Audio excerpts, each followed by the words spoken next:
kulanto wanaagsan daawadayaal kuna soo dhawaada wararkii ugu dambeeyay ee Soomaalida.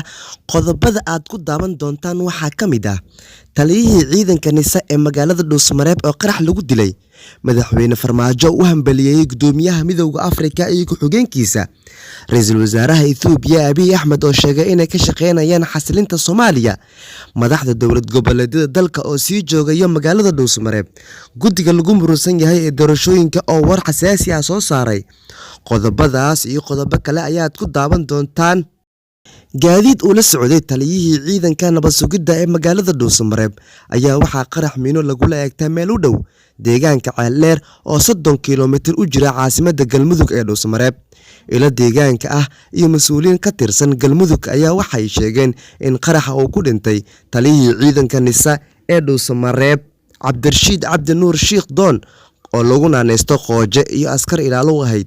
Sidoo kale qarax ayaa waxaa ku dhaawacmay askar kale oo ka tirsan ilaalada taliyaha, kuwaas oo dhaawacooda la geeyay magaalada Dhuusamareeb ee caasimadda Galmudug. Laamaha amniga ee Galmudug iyo kuwa dowladda Soomaaliya ee ka howlgala magaalada Dhuusamareeb weli kama hadlin qaraxa, waxaana maalmihii la soo dhaafay deegaanada hoostaga magaalada Dhuusamareeb waxaa ka jiray dagaalo u dhexeeya ciidamada dowladda iyo kuwa Galmudug oo isku dhinac ah iyo xarakada Al-Shabaab. dhanka kale, ra'iisul wasaaraha Itoobiya Abiy Ahmed ayaa sheegay in xukuumaddiisa ay ka shaqeynayso xasiloonida dalka Soomaaliya oo muddo ka badan 30 sano uu ka jiro dagaalo sokeeye. Ra'iisul wasaaraha Itoobiya Abiy Ahmed ayaa waxa uu hadalkan ka sheegay magaalada Addis Ababa ee caasimadda dalka Itoobiya. Hadalka ra'iisul wasaaraha ayaa ku soo aadaya xilli 3 sano ee la soo dhaafay dowladda uu hogaamiyo madaxweyne Maxamed Cabdullaahi Farmaajo ay xiriir toos ah la lahayd xukuumadda Addis Ababa ee uu hogaamiyo Abiy Ahmed, taas oo siyaasiyiin badan oo Soomaali ay ka careysiisay. Geesta kale, guddiga lagu muransan yahay ee doorashooyinka Soomaaliya ayaa soo saaray war saxaafadeed ay ku cadeynayaan mowqifkeedu ka aadan shirka magaalada Dhuusamareeb ee natiijo la'aanta ku soo dhamaaday. war saxaafadeed ka soo baxay guddiga ayaa waxaa lagu sheegay in wax laga xumaado ay tahay is-afgaran waagii uu ku soo dhamaaday shirkii wadatashiga madaxda dowladda iyo kuwa dowlad goboleedyada iyo gudoomiyaha gobolka Banaadir ay ku yeesheen magaalada Dhuusamareeb. Sidoo kale, guddiga ayaa ugu baaqay in dhinacyada aysan quusan una istaagaan mas'uuliyadda ka saaran dalka ayna hirgeliyaan heshiiskii doorasho ee 17 Sebteembar 2020. madaxweynaha dowladda Soomaaliya ee waqtigiisu sii dhamaanayo Maxamed Cabdullaahi Farmaajo ayaa ugu hambaleeyay gudoomiyaha ururka Midowga Afrika iyo weliba ku-xigeenkiisa oo dib loogu doortay hoggaanka Midowga Afrika.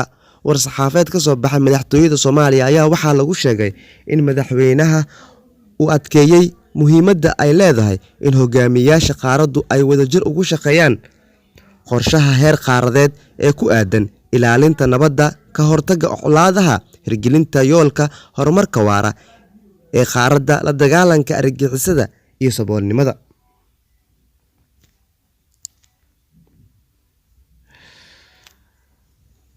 haatan aan aadno degmada Matabaan ee gobolka Galgaduud.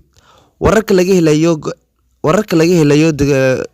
helayo degmada Matabaan ayaa sheegaya in saaka ciidamadii hore ee Ahlus Sunna wal Jamaaca ee la qarameeyay ay la wareegeen guud ahaan gacan ku haynta saldhigga degmada iyo weliba xarunta degmada.